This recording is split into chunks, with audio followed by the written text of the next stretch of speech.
Oi, gente, tudo bem? Hoje a gente está aqui juntas para mais um episódio do Grávida é Agora. Sou Juliana, pediatra, Gabi, obstetra e Ana, enfermeira, para a gente conversar sobre um tema muito polêmico e muito importante, que é violência obstétrica. E vamos linkar também a minha parte, que é a violência neonatal, um pouco menos comentada, mas também de muita importância. E espero que vocês gostem. Acho que a Gabi podia começar falando. Violência obstétrica, ela acontece em grande parte dos procedimentos ligados a parto, puerpério, pré-natal. Então, assim, isso não é restrito apenas ao parto, a violência obstétrica. Então, é tudo aquilo pelo qual a gestante passa, seja assédio moral, alguma circunstância vexatória, violências físicas, violências verbais, ou mesmo Emocionais, né? emocionais. Ou mesmo situações em que a mulher não é informada sobre determinados procedimentos que ela vai passar. Então é difícil falar qual é a porcentagem das mulheres que passa por isso, porque ela é alta, e ainda mais se nós formos pensar em todas essas nuances que podem sim interferir, que podem sim ficar no inconsciente daquela mulher, ou mesmo no consciente daquela mulher, e interferir dali para frente com a vida dela. Né? Então existem muitos estudos que mostram aí que, por exemplo, a mulher passar por violências obstétricas no parto, no trabalho de parto, ou circunstâncias em que ela se sinta violentada, isso pode ser equivalente a um transtorno de estresse pós-traumático, como uma situação de guerra, que a pessoa Uhum. passa por alguma circunstância drástica. Então, existe literatura falando sobre isso. É importante a gente falar também que a violência obstétrica, ela não se resume a coisas gigantescas, né? Porque quando a gente ouve falar de violência obstétrica, as pessoas, na verdade, esse assunto ele só é falado quando cai na grande mídia ou se acontece alguma coisa muito grande, né? Mas na verdade não, pequenos atos, eles também são considerados uma violência, né? Então, assim, existem várias formas, não é só o que é feito no corpo físico, mas você gritar com uma mulher, a gente ouve muita. Quem já passou pelo sistema público, quem já trabalhou, né, com diversas frentes da obstetrícia, a gente ouve muita coisa, gente. Eu já ouvi incontáveis vezes aquela frasezinha de agora você não vai gritar, você não gritou pra fazer, sabe? Então, olha como isso é profundo. E eu ouvi isso muitas vezes, porque os profissionais, eles acham que eles podem tratar aquela mulher, aquele corpo, como se não fosse nada. É simplesmente um procedimento que ele tá fazendo e o que aquela mulher tá passando é o dia a dia dele, né? É o dia a dia dele, é o procedimento que ele realiza todo dia, às vezes, muitas vezes sem mesmo pensar se aquilo é ou não necessário, mas para aquela mulher é uma vez, para aquela mulher é um filho que ela vai ter. Então, assim, sempre eu acho que a gente tem que pensar, ter o cuidado de pensar, a gente como profissional, eu digo, que pra gente é banal, eventualmente, a gente está fazendo aquilo que a gente faz todo dia, é o nosso trabalho. Seria alguém que digita, fazer um texto, sabe? Mas para aquela mulher é um filho que ela vai ter. Para aquela mulher é a única experiência que ela vai ter. Então é importante que ela tenha uma experiência o mais satisfatória possível, né? E como isso pode impactar, né? Impactar no cuidado dela na relação dela com o filho dela.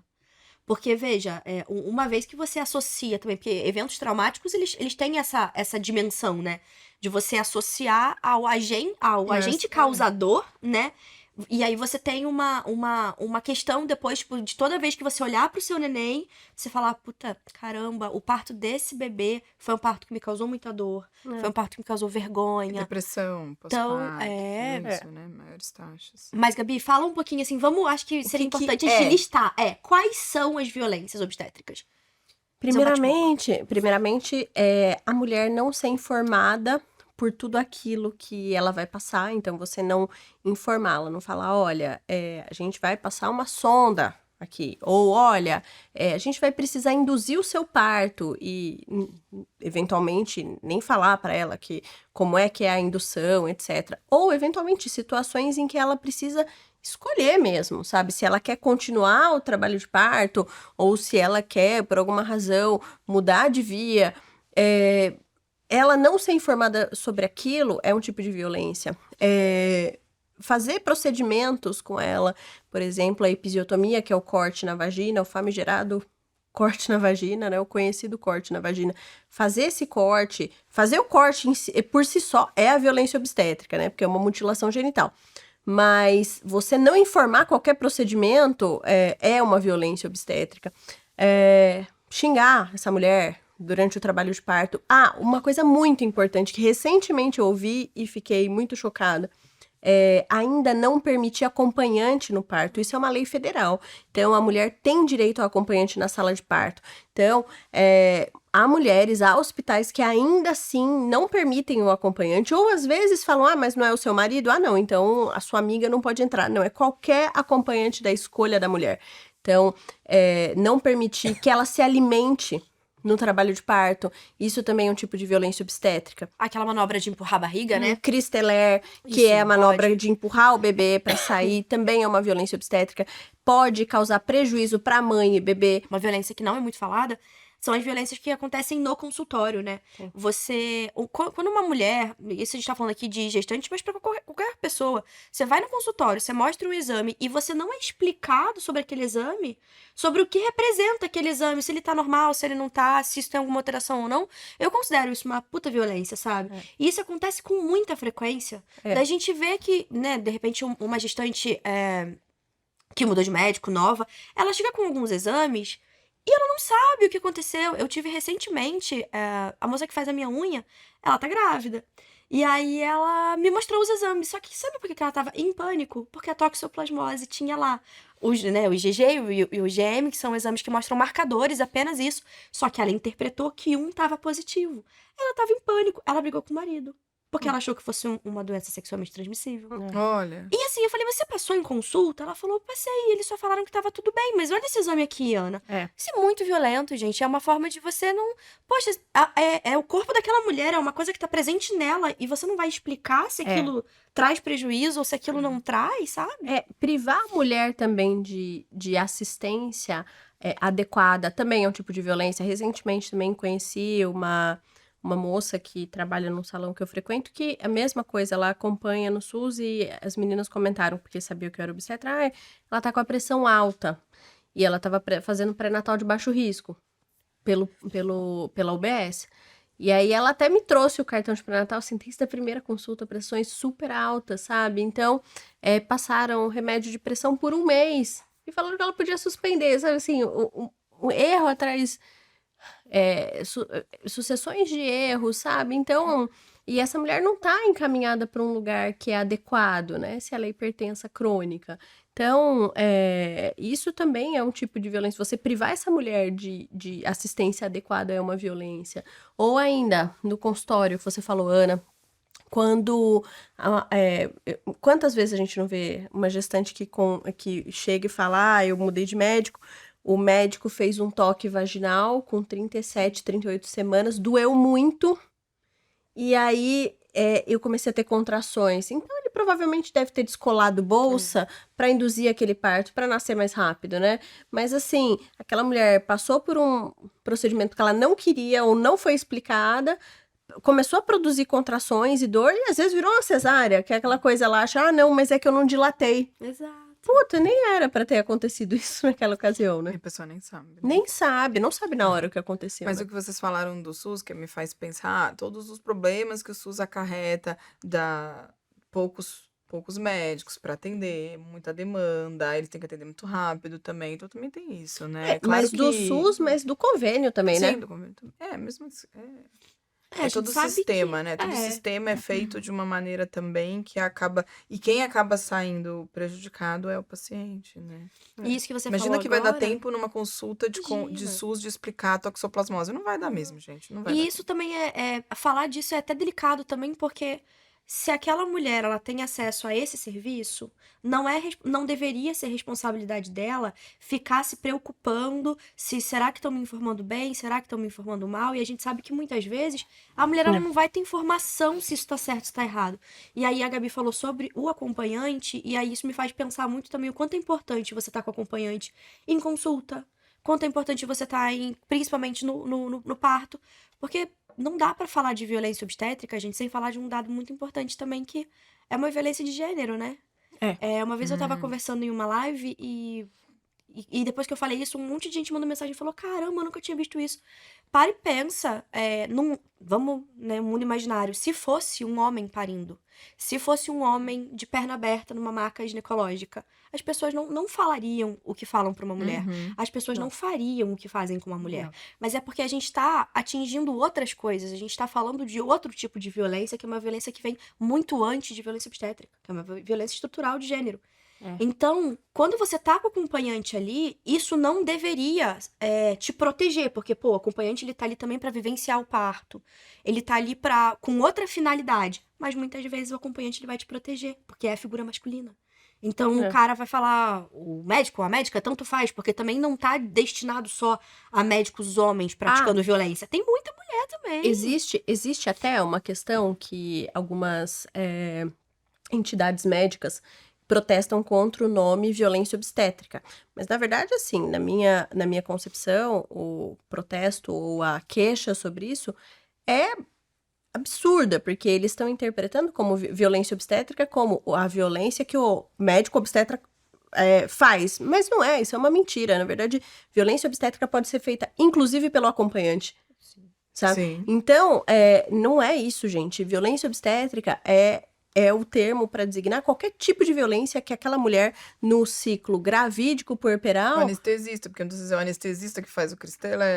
Então não é algo que a gente... que é exclusivo do médico obstetra. É de qualquer pessoa que eventualmente esteja ali e que cometa algum tipo de fala ou de atos agressivos ou não explique para aquela mulher o que tá acontecendo. Né? Exato, não é um profissional só. Isso é legal também, porque às vezes cai muito sobre o médico, né? Tipo, não é isso, gente. A gente teve um caso um tempo atrás, não sei se você vai lembrar, de uma. E eu falo porque eu sou da classe de uma enfermeira, que é uma frase, gente. Às vezes é uma coisa que é falada que desmorona, assim. Acho que a enfermeira tinha falado pra ela algo como: ih, você vai passar por tudo isso, tá só no começo. Só que essa mulher tava num trabalho de parto super avançado, porque foi uma indução que Rápida. de repente pegou.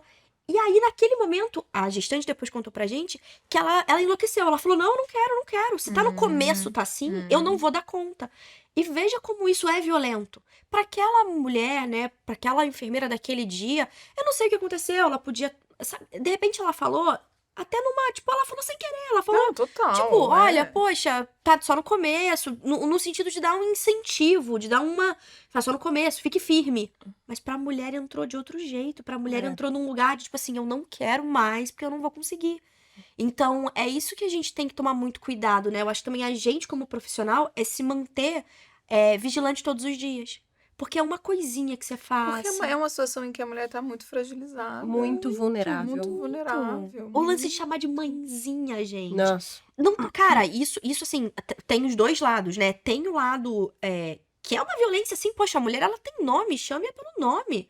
E outra, mãezinha, como se ela fosse igual, assim, todo mundo é igual. Não, é aquela mulher que tem aquele bebê, Sabe, botando a assim, mulher num lugar, assim, de, ai, a inferioridade, mãezinha vai inferiorizando. parir. Não tem condição, não dá. Eu queria perguntar pra vocês, qual foi a violência obstétrica, assim, mais bizarra aqui no trabalho de vocês? Vocês já viram, assim, na vida de vocês? Quer que eu fale primeiro? Você primeiro. Eu falei no nosso primeiro episódio, mas foi a epísio bilateral. O que é isso, né? É uma epísio. Isso é bizarro. O que é epísio, né? Na verdade, a epísio é um corte que é feito na direção da vagina, em direção ao ânus, só que não é reta, né? É lateralizada. E aí, fazer uma já é ruim e já não é indicado. E eu vi durante o meu primeiro trabalho, que foi por isso que eu larguei, 2. E o motivo, e ele verbalizou, ele falou que ele tava fazendo aquilo porque ele tava no horário de descanso dele. E também aquele bebê teria que nascer rápido porque ele queria voltar a dormir. Assim, em entrelinhas, né? O que eu queria voltar a dormir, ele não verbalizou, mas foi isso. Eu fui acordá-lo, ele ficou irritado. Era uma mulher super jovem, assim, sabe? Primeiro filho. E aí eu não toquei, então eu nem sei se ela tava no expulsivo de fato, assim, sabe? Porque a cabeça não tava ali. Não tava coroando, sabe? Aí ele tocou, pediu as coisas pra técnica, a técnica entrou, ele abriu de um lado. E assim, sem anestesia, sem analgesia, sem nada. E isso eu via muito na residência. Nossa. Gente, não tinha anestesia, não. Local. Nem local? Às vezes não. Às vezes tinha, às vezes não vou generalizar. Mas então acho que o caso mais, assim, que me chocou de uma forma que eu paralisei, sabe, Ju? Sabe quando você vê uma coisa, eu não tinha o que fazer. Porque eu não tinha como ajudar aquela mulher, eu não, né, aquele parto era dele, eu não tinha como assumir aquele parto pra mim. E aí eu vi uma mulher ali deitada, uma posição ginecológica, sendo feito um corte de um lado, um corte do outro. E naquele faz força, faz força, faz força, tal, o neném nasceu, coisa e tal. Mas aí eu fiquei pensando depois, assim, sabe? Do quanta dor aquela mulher. É muito louco a gente pensar, mas eu lembro do grito, assim, eu lembro, cara, imagino quanto aquilo doeu. E eu sei lá se depois essa mulher conseguiu manter relação sexual com o parceiro dela, porque muito provavelmente aquele tecido ali desenvolveu alguma fibrose, alguma coisa, e pode doer. O Nossa. quanto ela foi violentada, né? Pra mim, eu acho que isso não é diferente de uma violência Foi sexual. mutilada, né? Mutilado. É a mesma coisa. Você tá ali numa posição vulnerável. Ninguém te pediu pra fazer aquilo. E de repente alguém faz 2 cortes. Pra É. mim, isso é uma violência muito além da obstétrica, sabe? É. Então, foi isso. Pra mim, lembro de duas assim muito claras. Eu tinha uma delas foi uma médica que era chefe e que ela chegou e falou assim, o bebê estava coroando, mas estava assim coroando, sabe, quase saindo. E aí ela falou, pode fazer a epísio. Aí eu falei, mas já vai nascer. Aí ela, não, mas pode fazer. Aí eu fiquei meio assim, ela, não, deixa que eu faço. Pegou o bisturi no frio também, não fez anestesia. E ela falou, não dói, ela não vai sentir a dor. Meu, a mulher pulou, assim, 2 metros de altura, sabe? Como que ela não vai sentir a dor? E detalhe, era uma médica que fazia parte, assim, poderia ser qualquer médico, né? Mas assim, ela fazia parte de sexualidade. Olha isso. Não, juro. E assim, o bebê nasceu, mas uma coisa muito louca, assim, a pessoa achar que a outra não vai sentir isso, né? E a outra, assim, tinha também um outro médico que a gente fazia indução de parto e tal. Aí chegava um ponto em que a gente colocava ocitocina, né, na veia, até que chegasse um ponto em que a pessoa tivesse contrações eficazes, né? E aí ela tava com contrações eficazes. Daí ele entrava e falava: não vai aumentar isso, tal. Não sei o que, a gente. Não, porque já tá num ponto bom. Ele, vocês são muito moles, não sei o que, tá. Daí ele ia e aumentava. Aí a mulher ficava morrendo de dor, morrendo de dor, Sim. sabe? Daí foi a primeira vez que eu até respondi também uma pessoa, o cara. Aí ele falou assim: não, vocês são muito moles, vocês não servem pra trabalhar com isso. Eu falei assim: se tivesse um fio te dando choque no testículo, sabe assim? Você ia ver como ia ser bom, você ia querer? Não precisa disso, tal. Daí, e depois disso, né, obviamente fiquei marcada, né? E você, Ju, você que é pediatra, você também tá na sala de parto e presencia muitas coisas, né? Agora não mais, né? Mas Presenciou. eu já vi de tudo isso que vocês falaram, eu já vi. Tudo isso. 2 episódios realmente foi campeão. Mas, assim, frases do tipo, agora, quando você tava fazendo, você não gritou. Isso eu escutei muitas É. vezes. Muitas vezes. Tipo, dela gritar, que tá chorando, principalmente meninas novas, principalmente adolescentes. Elas são as que eu vi que foram mais, assim, Assediadas, né? abusadas, tipo, agora você tá achando ruim, né? Na hora de fazer, você não tava achando ruim. Na hora que ela tá parindo, isso é de uma agressividade muito grande. E o que mais me marca, assim, agora, falando, é uma cena que eu acho que mistura tudo. Eu acho que mistura a violência obstétrica com a violência neonatal, que era um bebê prematuro. Me corrija se eu tô certa, mas tem alguma idade gestacional que o ideal é não nascer por parto normal. É mais Tinha isso, peso, tinha é mais peso. Menos sim. que 1,5 kg não é muito legal, tá? Pois é, e era um desses casos, mas o neném estava nascendo, certo? Então ele era um super prematuro, não me recordo agora a idade gestacional, faz muitos anos, mais de 10 anos isso. E a criatura, o obstetra, achou por bem que ele tinha que nascer de parto cesárea, mesmo ele já estando no canal vaginal. Então o que ele fez? Mandou tocar. Ele empurrou o bebê de volta e abriu a barriga dela. E ele me entregou um bebê todo roxo, todo machucado, todo machucado. A cabeça do bebê era desse tamanho. Toda roxa, cheia de hematoma. Isso, eu acho que essa foi uma das cenas que eu fiquei mais. Porque foi um desrespeito duplo, né? Tipo, com a mãe, né? Em que momento ele achou que aquilo era uma boa ideia, né?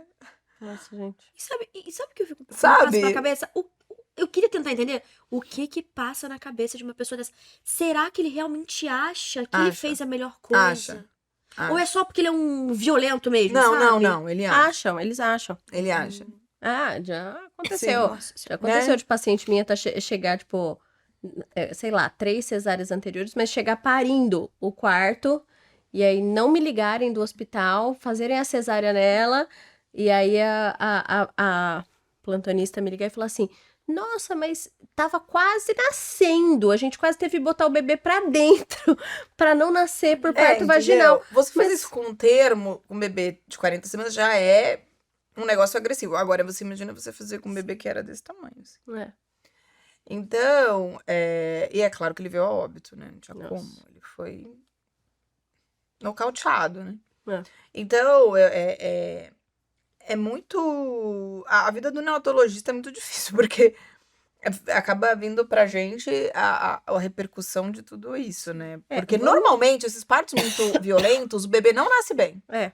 O bebê não nasce bem. Sim. Uhum. Pode crer. Vamos já emendar, então, a parte da violência neonatal aí. Violência neonatal. O que é a definição, Ju, de violência Então, neonatal? a violência neonatal, ela vem agora sendo mais falada e mais discutida e entendida, porque, na verdade, a violência obstétrica, ela é muito mais Flagrante, viva, né? Viva, Aparente, né? porque, na verdade, muita gente nem sabe que depois que nasce tem um pediatra que vai ser responsável pelo seu bebê, quais são os procedimentos, o que é legal, o que não é legal. A maioria acha que nasceu, tá tudo bem e beleza, o pediatra levou e daqui a pouco vem um bebê, né? Às vezes não tem, nem todo mundo tem a percepção da humanização, de estar com o bebê aquela primeira hora, de fazer algo que a gente chama de golden hour, que é a primeira hora tá junto com o bebê.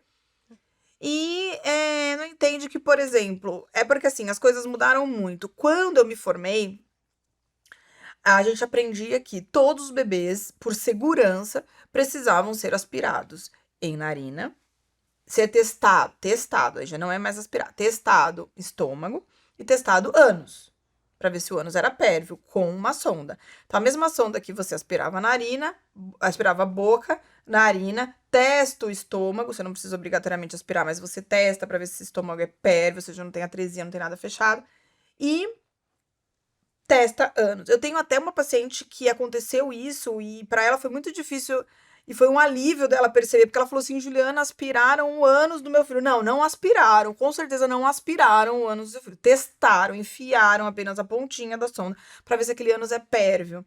Por quê? Principalmente quando você fala de um atendimento de alta rotatividade, com um volume alto, esse tipo de procedimento traria na concepção, na época, de segurança no sentido de. Porque Fazer já aconteceu. diagnóstico, Quando né? eu era Sim. residente, já aconteceu. De uma criança falar assim, mas como é que ninguém vai ver? Sim, já aconteceu de ir embora uma criança com ânus impérvio, ou seja, ela não tinha ânus, ela Ânus nasceu sem ânus, ou seja, ela tinha todo o sistema digestivo, ela produzia fezes, mas não era eliminada, e ela voltou pro hospital com aquela criança porque a mãe percebeu que faltava um buraco ali, entendeu?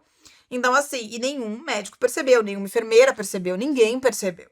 Então, é por conta dessas coisas que parecem ser super bizarras, mas não é. E eu tô falando de um hospital bom, referência no Brasil, São Paulo. Imagina o que acontece por aí. Então, era uma maneira de se assegurar algumas coisas para a segurança do bebê. Tá errado? Tá. É bizarro? É. Mas é uma questão daquela mesma história do médico que não explicou a toxoplasmose para o paciente. Ele tem 5 minutos para falar com o paciente, né? Então, ele vai prioridade, ele vai falar o que dá. Prioridade, o que... Então é isso, ali quando um volume altíssimo de nascimentos, você vai fazendo, que ótimo, tipo, testou, ok, tá seguro, não vai dar ruim, vai pra mãe. Quando a gente fala de um parto respeitoso, de um parto humanizado, de um parto, e aí, sem violência, é claro que isso é bizarro. E aí, hoje em dia, mesmo pra SUS, mesmo em qualquer situação, Independente do volume de pacientes que nasça, hoje isso não é mais preconizado pela Sociedade Brasileira de Pediatria. Então, hoje você só vai aspirar se tiver necessidade, se já tiver excesso de secreção que essa criança não consiga respirar. Então, esse procedimento já não é mais para ser feito independente da situação, né? Mas então, acho que é importante aqui você dizer quais são os procedimentos que a gente faz e em que situações. Porque é exatamente isso. A gente vê, às vezes, uma pediatra assim, super meiga, delicada e maravilhosa, o bebê chorou, tá maravilhoso, pleno e belo. Aí a pediatra fala, ai, mas o bebê, pipipi, e pegar o bebê pra aspirar. Assim, porque a mãe e o pai permitem, porque ela tá falando assim, tão dócil, Tão fofa. tão né? fofa, tipo, e que acha que tem que aspirar. E assim, conta pra gente, Ju. Então, vai, o bebê nasceu, o que que você tem que olhar primeiro? Quando ele nascer, isso tudo assim, baseado no Manual de Reanimação Neonatal da Sociedade Brasileira de Pediatria, tá? Não é que eu acho. O que é para se avaliar no bebê? Frequência cardíaca, respiração e tônus. É isso. E é isso que dá a nota, né? Fala um pouquinho sobre o Apgar também. É essa avaliação que dá o Apgar? Não, Porque o não Apgar, é. todo mundo fica na dúvida. Tipo, É. mas a nota do meu bebê. Não é avaliação do Apgar. Outro dia eu tava falando isso nos stories. Não é avaliação do Apgar. O Apgar, ele não tem relevância nenhuma pro neonatologista. Ele não tem importância alguma, na verdade. Ele não determina a conduta. E por isso que ele acaba sendo pouco importante. Porque o Apgar, ele avalia coisas que hoje a gente já não dá mais tanta importância. Que é, por exemplo, a cor da criança. Então, quando você... foi feito um levantamento, um estudo bem legal com alunos da Faculdade de Medicina, residentes e médicos experientes. E foi avaliado assim, olha esse bebê, você acha que ele tá cianótico ou não tá cianótico? Cianótico é o bebê roxo. Ele tá cianótico ou ele tá corado? Eu acho que ele tá cianótico. Aí foi lá, média anoximetria, 99. Então, acima de 90, abaixo de 90, que a criança vai estar roxa. Mas o ideal é que fique acima de 95, tá? Mas só pra você entender que a percepção de roxo ele tem que estar abaixo de 91, 92. Senão você não vai ter percepção nunca que ele tá roxo. Então variava muito, não tinha relação. A relação era muito ruim da minha percepção. Então, se eu colocar um menino roxo aqui, você vai achar que tá, você vai achar que não tá, eu vou achar que não tá. Então, essa percepção. Então, o que você tem que fazer? Colocar o oxímetro. E o Apgar, uma das coisas que ele avalia, por exemplo, é cor. Cianose central, perde 2 pontos. Cianose periférica, então tá roxinho inteiro, perde 2 pontos. Tá roxinho só na mão, no pé, todo bebê, quase toda a maioria tem, tá roxinho quando nasce, mas depois de 1 minuto, isso já muda. E respiração, porque o bebê tem que estar numa respiração não tá ofegante, não tá em apneia, não tá fazendo uma respiração irregular, que a gente chama. Ou parar de respirar, ele tem que estar numa respiração mais tranquila, calma, que do recém-nascido, específica do recém-nascido, que tem uma respiração diferente de uma criança, diferente de um adulto, que já tem um padrão irregular mesmo. Mas quando a gente fala da respiração, ele não pode estar com desconforto, ofegante, com esforço, ele não precisa obrigatoriamente estar chorando, mas ele precisa ter algum reflexo, tipo, né? E não estar completamente apático. O tônus é muito importante. O tônus, ele é muito importante. Ele diz muito no sofrimento fetal, né? No sofrimento do bebê antes de nascer. Então, uma criança que nasce sem tônus, com certeza ela passou por algum tipo de dificuldade ali. Não necessariamente isso vai trazer sequela, mas com certeza ali ele precisa de um olhar e talvez ele precise ser reanimado, ou seja, talvez ele precise ser retirado do colo da mãe para iniciar algum procedimento.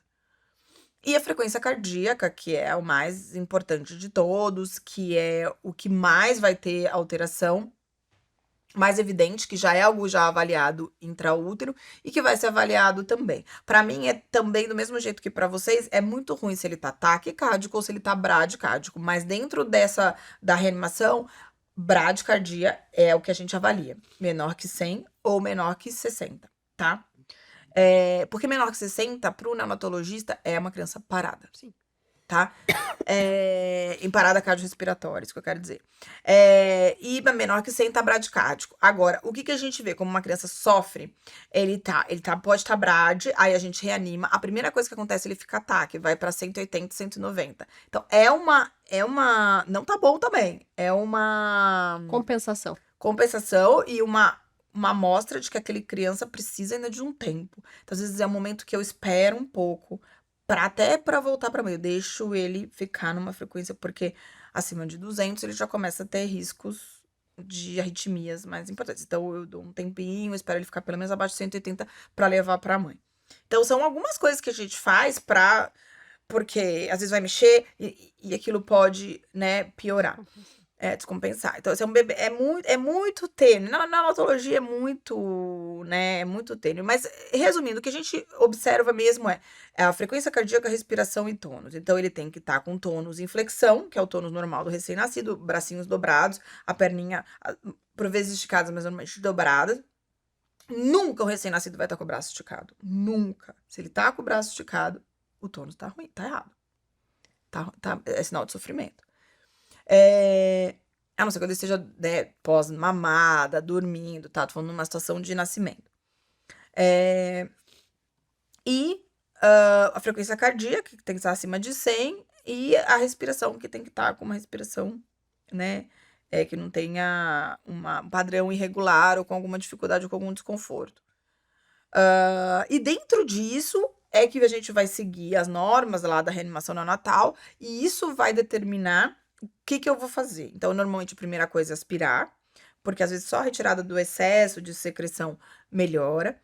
A parada cardíaca no bebê é diferente da parada cardíaca do adulto ou de uma criança maior, e principalmente do adulto, porque até uma criança pequena, normalmente, a parada cardíaca, ela tá relacionada à respiração. Então, a hora que você ventila, melhora. Por isso que a gente demora um pouco para massagear. A gente primeiro vai aspirar a via aérea, quer dizer, tirar a secreção, porque não adianta eu ventilar com o bebê cheio de secreção. Aí se ele tiver respiração e saturando mal, eu posso dar oxigênio. Agora, se ele não estiver respirando, não adianta você dar oxigênio para quem não tá respirando. Então, você já vai ventilar. Aí você inicia uma ventilação com um Ambu, ou um NeoPuff, ou um NeoT, que é um aparelho já um pouco mais moderno, mas que não tem em todos os lugares. E aí, depois, não respondeu, você tem, assim, 30 segundos, não respondeu, você vai evoluindo. Aí você entuba, e aí você massageia, e aí você começa a droga. É isso. Então, assim, a aspiração, ela já entra dentro do esquema de reanimação. Então, por isso que muito se fala agora de violência neonatal. Porque não é pra você, hoje em dia, não é cabível você testar anos de uma que nem esse que nasceu, né? Que é meu paciente. Tem quase 3 anos agora.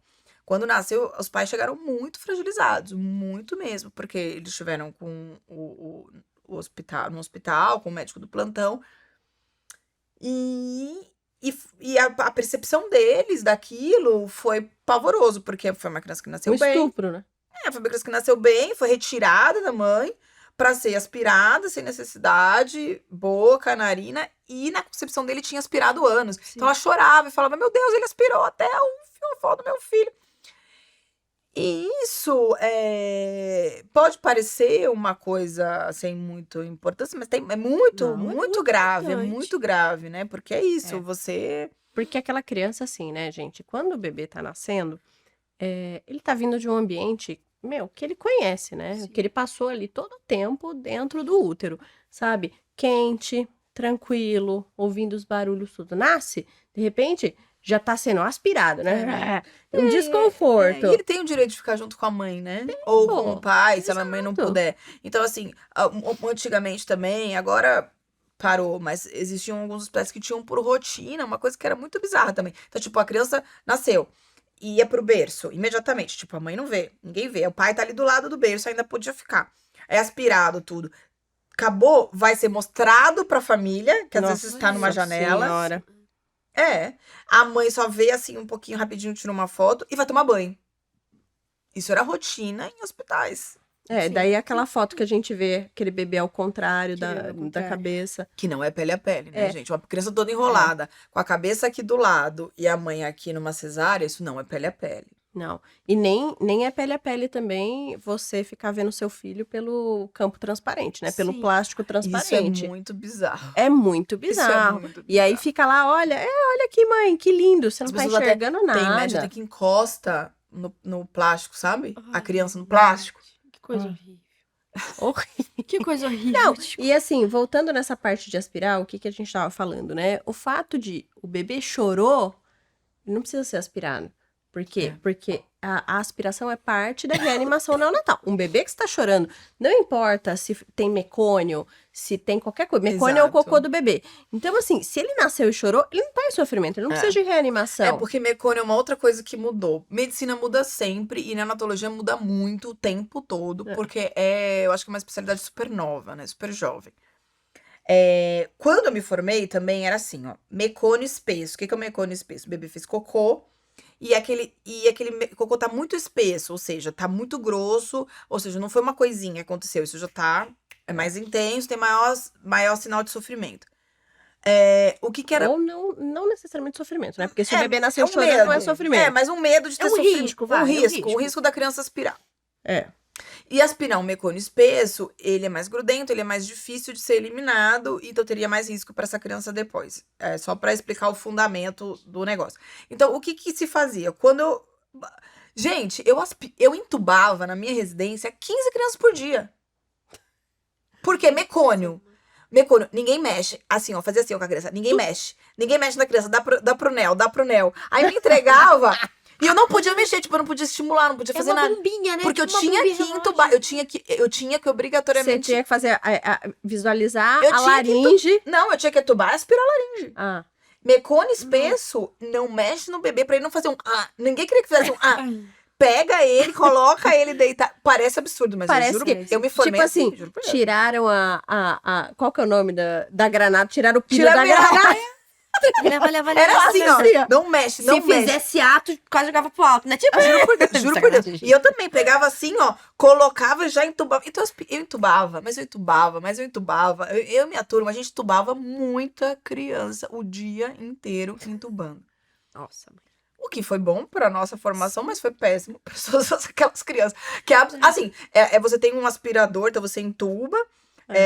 Você entuba, liga um conector, que é um aspirador, é uma coisa bem simples, rudimentar de plástico, e você conecta no aspirador. Então, a gente visualiza, entuba, puxa, aspira e tira e devolve pra mãe. Acabou. Era uma coisa assim, muito rápida. Mas, Poxa. e nem aspirar viária, tinha que só entubar, você entendeu o negócio? Tinha que ser ali. Entendi. Então era um negócio assim, você tinha que ser muito bom mesmo, porque ia ainda mais residente fazendo isso, imagina. Mas a gente fazia direitinho. E hoje em dia não precisa mais. O bebê Hoje em dia mudou. Hoje em dia você vai pegar o bebê, não importa mais se é mecônio espesso, se é mecônio fluido, você vai pegar o bebê, ele chorou, ele vai pra mãe dele, tá tudo certo. Você não precisa. você não pega Mas o bebê. é que vocês não são, né? Se você entrar num hospital e ficar ali na minha posição, ainda tem médicos que falam assim, Claro. é mecônio. Imagina. Mas eu já briguei com pediatra, sim, porque é exatamente por isso. Porque na minha concepção, e tinha mudado fazia pouco tempo, o bebê mecônio. Mas que você já aprendeu Já aprendi. o de agora, O né? de agora. Aí É que eu sou velha, nasceu. Então, mas daí tinha o mais velho que você, né? Lá. Sempre tem. Aí Ainda saiu bem, o né? bebê, o bebê, chorando, maravilhoso. Eu, então, tô passando pra mãe. Não, me dá porque eu vou aspirar. Eu falei, mas esse bebê tá chorando. Tipo, sabe assim? Nem foi porque eu queria brigar com a pessoa, mas porque foi assim, um reflexo, né, gente? Como assim vai querer aspirar a criança? Aí ficou mas é muito isso, bravo, mas dei isso. pra mãe. Aí, assim, 1 hora depois ele pegou e aspirou. Eu queria Não de faz qualquer jeito sentido, aspirar. né, gente. Não faz sentido. Mas é isso, às vezes é uma coisa muito. Que a pessoa tem que se atualizar, né? Neonatologia tem que se atualizar o tempo todo, porque tudo tá mudando. Todo mundo tem que se atualizar, né? Todo mundo. Mas neo é muito mais assim, é rápido o negócio. Então é isso. Às vezes eu entendo que a pessoa. Por que a pessoa fez? Eu não acho que ela fez por mal, eu só acho que ela tá desatualizada, Sim, né? Sabe? Não acho que é por sacanagem. Ela não foi lá e teve nenhum prazer em ficar enfiando a sonda no ânus do bebê. Não acho que seja isso. Mas é isso. É um negócio que, pra aquela família, é isso que você falou. É um nascimento, é um momento único, é um momento de amor, é um momento da família, né? O médico tem que entender isso. O nascimento, ele não é um momento dele. É um Não. momento da família.